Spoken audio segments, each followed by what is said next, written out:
Hey viewers, my name's Kara. I'm your host for Tuesdays here on the Pagan Perspective, and this week we're talking about what makes a druid and what makes any particular path what it is. This week we actually have two different questions from two different people. They will be in the description of this video. The first one is about what makes a druid, or I adapted that to be what makes whatever our path is, because not all of us are druids, so we may not be able to speak to that as well as Danny would, who is our resident druid on the channel. And the second question has to do with whether or not you have to worship a deity in order to be pagan. So this video is kind of a four-parter in a way for me. So before anyone asks what's going on with my hair, don't, because I don't know. It was just a huge mess, and I tried to make it look like slightly less of a mess and slightly more presentable. So who knows? I don't know. I'm going to rehearsal after this. So the first part of the question is, what makes a druid? What makes a druid different than anything else? What makes druidry what it is? I don't know a whole lot about it personally, but the places that I have gone for basic information, the number one place that I would recommend is to visit the OBOD website, which is the Order of Bards, Ovates, and Druids. That's where I find all my basic information.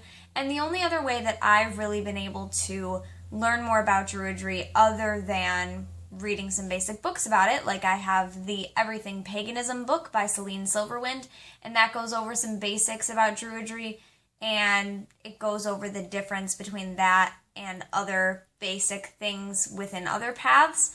So kind of, the way that they do specific things within ritual differently.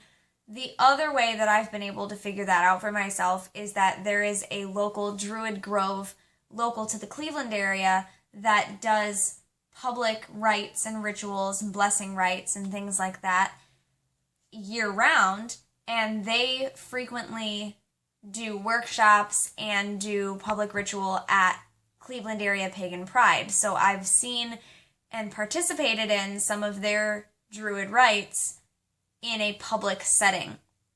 And that's been the number one way that I've been able to learn for myself, how does the way that this particular grove, at least, of druids do things differently than how I do it.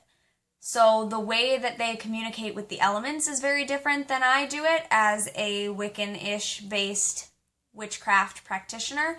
The way that they think of their sacred space as being separate or part of everything else, like the way that they open and close sacred space, just the way they treat that sort of sacred container that you create when you're doing a rite, the way that they handle all of that is very different than how I do it in my practice.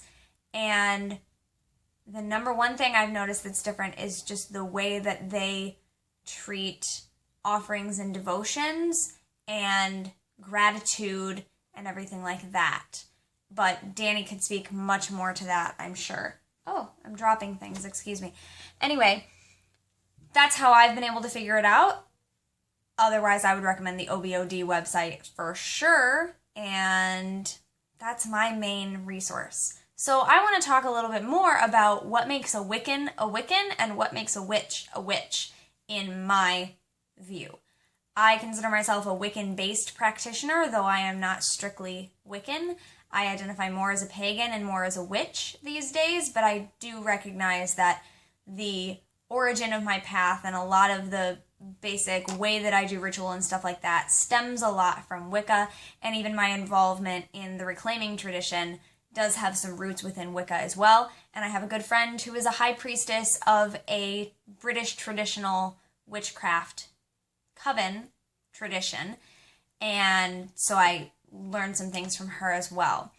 So first, what makes a Wiccan a Wiccan? Some of you may remember Annie, Mirth and Reverence, who used to be on this channel and still makes her own videos on her own channel, so a lot of you know her. And she is a Gardnerian initiate, and she and I actually had talked multiple times throughout the past years about what we feel really makes a Wiccan different than anything else, because I was always a solitary eclectic practitioner but with a lot of Wiccan influences, and Annie, of course, is an initiate of a traditional lineage. So we talked about what are kind of the very common factors that really makes what Wicca is different than anything else. So this is just kind of some things that we came up with and that we've talked about before. The first thing is reverence of a god and goddess duality, duotheism type thing. Just having that balance and recognizing and honoring and worshiping both a god and a goddess. Whether you do that in a literal respect, whether you do that in a symbolic respect, whether you view or worship multiple gods and multiple goddesses, you know, that's maybe not so traditionally Wiccan. Traditionally, it's just the one god and the one goddess, but it's still a very Wiccan thing to have god and goddess in any respect. If you really have one or the other, it's not as much. However, of course, there are exceptions to that. As we know, there are certain traditions of Wicca that are heavily goddess-based, and there is a place in that tradition or in those traditions for the god, but there is sort of a much different balance between that. But anyway, some form of god and goddess worship is very indicative of Wicca. The Wheel of the Year, celebrating the Wheel of the Year as it is in Wiccan practice, is a big thing. Adherence to the Reed, or attempting to live by the Reed. Reed, of course, means guidance, and so it is not totally set in stone. And the Wiccan Reed is something that non-Wiccan pagans may also choose to live by. So that in itself is not a way that you can tell, oh, that person must be Wiccan, because it's really sort of a moral code and kind of a basis for a lot of practices. I know a lot of people who would never equate themselves with Wicca or anything close to it, except that they do like the Reed. So there are non-Wiccans who live by the Reed, even though we tend to call it the Wiccan Reed. Wiccans are not the only ones who live by it and strive to use its guidance in their path. So each of these things are not things that, you know, that alone would tell you that's a Wiccan, but when you put all these things together, it kind of gives it a better idea. So the next thing is magic, use of magic, and that would pretty much mostly just include the magic that is necessary within Wiccan ritual, because there is a lot of magic going on when you do the practices that are namely Wiccan, you know, drawing down the moon, things like that. There are magic practices that go along with that. And the last thing on my list is specific to traditional lineaged traditions. Traditional traditions. That was a little redundant, but you know what I mean. Paths that are traditional lineage. Initiation would be something that makes a Wiccan in those regards. That's not necessarily applicable for solitary eclectic practitioners, but that is something that makes a Wiccan within a tradition. Now on the flip side, the other part, not necessarily a flip side, but a side, what makes a witch a witch? Whoa, there are so many things that could fall under this category. So just the way that I kind of see it, the way that I use the word, firstly, disclaimer, there are a lot of people who, again, may fit these things and use these practices, but they might not identify as a witch. And there are some people who I might see and get to know their path, and I might think of them as a witch, but they don't use that term for themselves. So a big part, I think, of what makes a witch is the decision to call themselves a witch and know that that is something that we can be proud of, and claiming that. Reclaiming tradition is a lot of that, reclaiming the word and choosing that word for yourselves. However, simply choosing to call yourself a witch does not in itself make a witch. I just wanted to say before I get into all the rest of this that I will be talking about some things that people who don't call themselves witches also do and also believe in. So, again, it's not, these things in themselves are not the only things that make it. So the first thing I think of when I think of what is a witch and what does a witch do, witches to me are people who are change makers, people who are constantly looking to improve their lives, change their lives for the better, and become the best versions of themselves.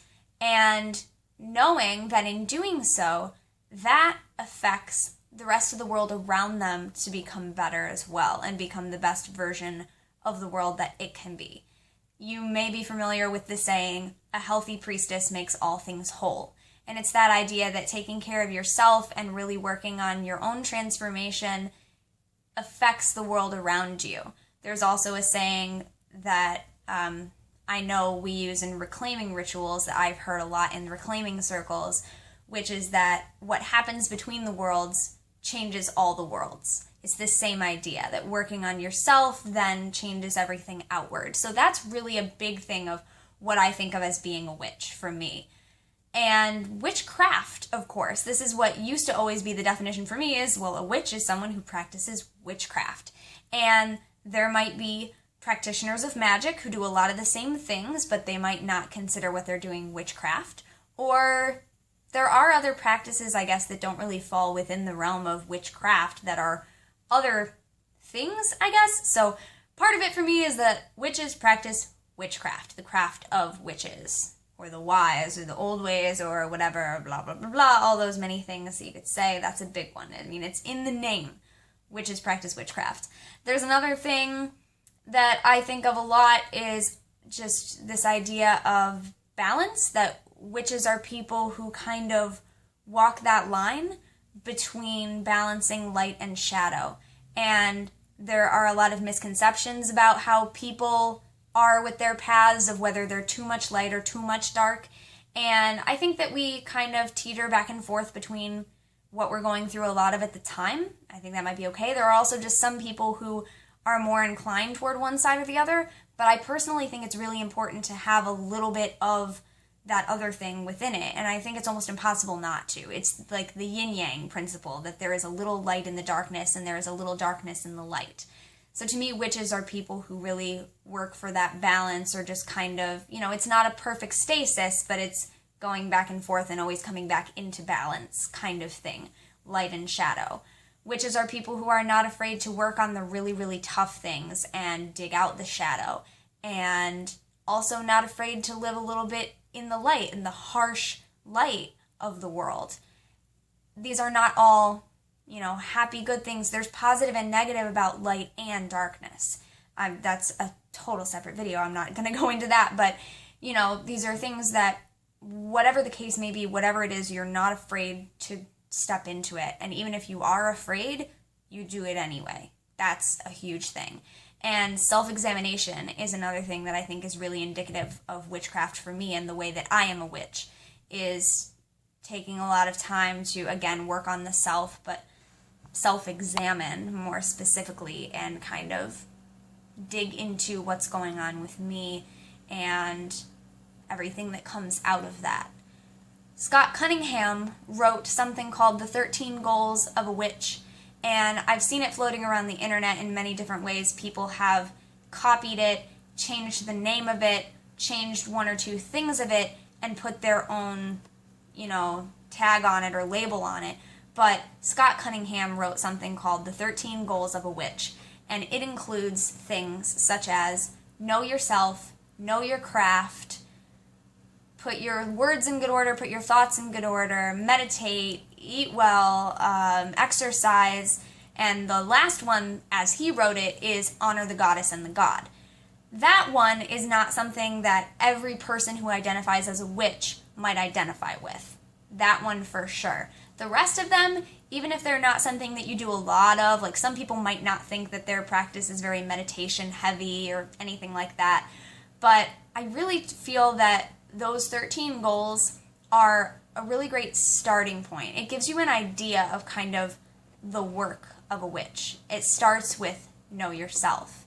And I've heard a lot of people get, really upset about that list and say, that's not me, that's not the way that I'm a witch, whatever. But the way that I am a witch, and the way that I've seen a lot of the witches that I work with, I feel like those goals, if not exactly as Scott Cunningham wrote them, because Scott Cunningham did write a lot about Wicca and was a Wiccan-based practitioner, so not every person who identifies as a witch is going to identify with everything that he said. But I really feel like those goals are a pretty good starting point and a pretty good look at what it means to be a witch in my book. Honoring the goddess and god is probably the biggest one that is really kind of a Wicca-ish influence, and not everyone would agree with that. So But yeah, that's what it is for me.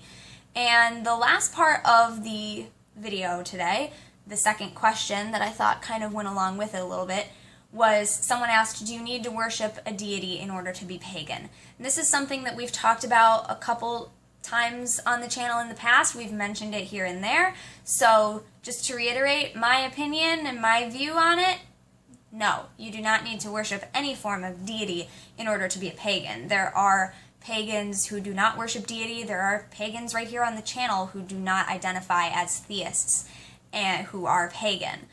And there are lots of other things to work with. You know, there's ancestors and spirits and animal spirits and guides and totems and allies and things like that.